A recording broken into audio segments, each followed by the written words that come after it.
Well, he's a star of ESPN's First Take, the one and only Stephen A. Smith, my friend. Now looky here. You're now tied with Pothole Pete, AOC, Gretchen Whitmer, and only Gavin Newsom and the Maryland governor and Josh Shapiro have better odds than you do. You have a higher favorability than Pritzker, Andy Beshear, Kamala Harris, Michelle Obama, Raphael Warnock, John Fetterman, Mark Cuban. Okay, no ducking, no dodging, no bobbing and weaving. Are you thinking about running for president? No, I am not. Number one, all right? I like my life. I like my life. My life is very, very good, very fruitful. Politics is a cesspool. We've all seen that. We've seen what these politicians have gone through. We've seen what President Trump went through over these last several years. Who the hell would want to sign up for that? Now, obviously, being in the presidency is a very, very powerful and influential position, leader of the free world. We get all of that. We look at the state of this country. It's an absolute mess. You understand? I have no business being ahead of Josh Shapiro, but this is the part. And this is the part that I really, really want to get to show how pathetic of a state of affairs things are right now. I have no business being ahead of Josh Shapiro. I have no business being ahead of Wes Moore. I love both of those guys. I think those guys would be outstanding in their own right. I don't think that there's anybody else out on that list and beyond that has any legitimate case to make for themselves at this particular moment in time for the Democratic Party. I think any voice that has been national has been diluted because of the Trump romp, and I don't want to hear about a 1.5% victory in the election. The man won every swing state. He won about 50 counties, okay? He went up in the black vote, went up in the Latino vote, went up with young voters, okay? There's nothing to say. He won the popular vote. He won the Electoral College vote. I don't want to hear anything from the national voices, okay? All the national voices that was out there, and I'm including Gavin Newsom, the governor of California, in that mix, because he showed up on your show on this channel and debated Ron DeSantis, so he tried to be a national voice. No, I don't put any of them up there right now. And my last comment would be this. I think the fact that I am a candidate for the presidency of the United States of America, according to the polling for the Democratic Party, is the most clear-cut evidence of how pathetic of a state of affairs that exists within the Democratic Party today. I have no business being on that list whatsoever. I am not qualified, but it just shows how pathetic things are at this particular moment in time. I got to go deeper in the paint. I'll use the sports analogy with you. Sure. Okay. If asked, if drafted, if begged, the answer under all circumstances is a firm no, you're not doing it. Yes or no?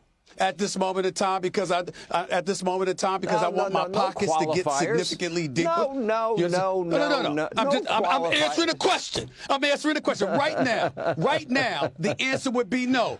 3 years from now, if my pockets are significantly deeper and the country is in a dire state of you not tomorrow, sound like a but politician. 3 years from now, if the country is in a dire state of affairs. That's a political answer. I'm not. That's a politician's answer. Listen. I spent the first half hour of this show watching you and all your guests just fawning over the president. Could you let me get in a word here?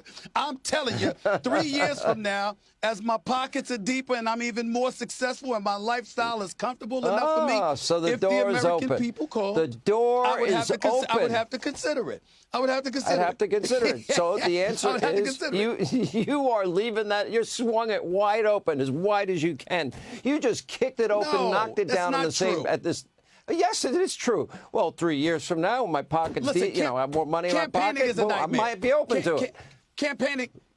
Campaigning is a nightmare, hugging, kissing babies, shaking hands with everybody, currying favor with politicians, donors. I don't want that stuff. Now, if you told me I could get on a presidential debate, I could get on a stage for a presidential debate, I would love it. I would absolutely positively love it, too. And I do believe I would love to debate you. I do believe that I would have to. What?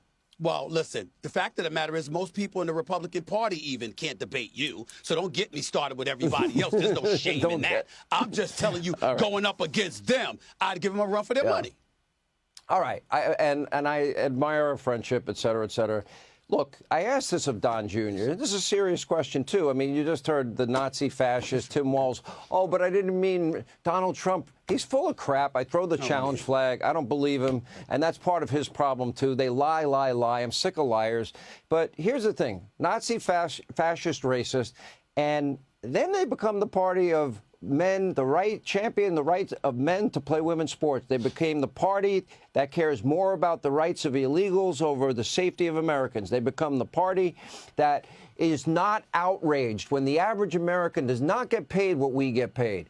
They get paid what we used to get paid in our lives when we lived paycheck to paycheck. 66 grand a year. I started in broadcasting. I got paid nothing. Then I got paid 19 grand a year.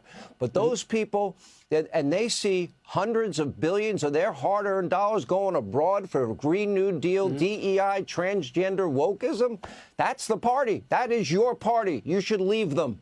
You should tonight divorce them on my show.